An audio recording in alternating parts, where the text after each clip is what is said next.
গত কয়েক সপ্তাহ আগে আপনাদের সাবুর পিৎজা শিখিয়েছিলাম। কারণ আজকাল সবাই কী করছে জানেন তো, ময়দাটাকে অ্যাভয়েড করছে।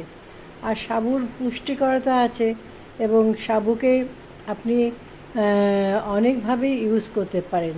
হ্যাঁ, তো আজকে আপনাদের জন্য একটা শরবত আমি আপনাদের জানাচ্ছি।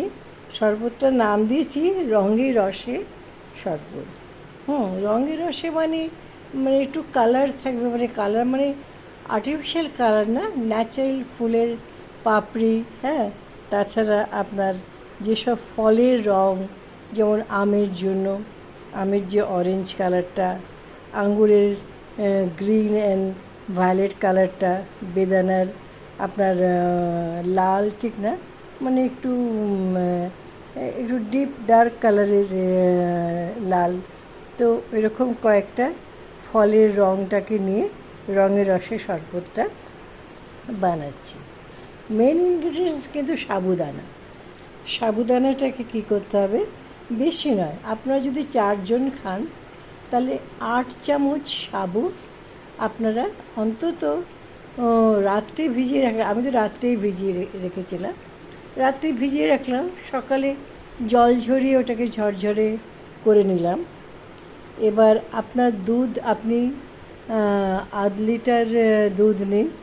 আধ লিটার দুধকে বেশি ফোটাবেন না। মিশ্রিরও অনেক গুণ আছে। মিশ্রি দিয়ে দুধটাকে ফোটালেন, তো ওর মধ্যে এমনি আলাদা করে ড্রাই ফ্রুট দিলে বাচ্চারা খেতে চায় না।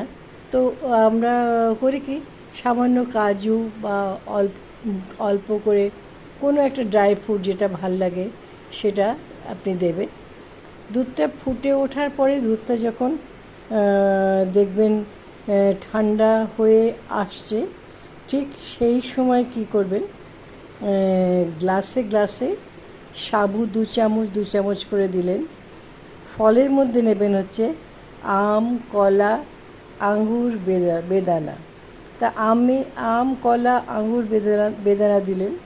তারপরে কী করছেন, যে দুধটা আপনি গাঢ় করেছেন সেই দুধটা আপনি অল্প করে ঢেলে দিলেন।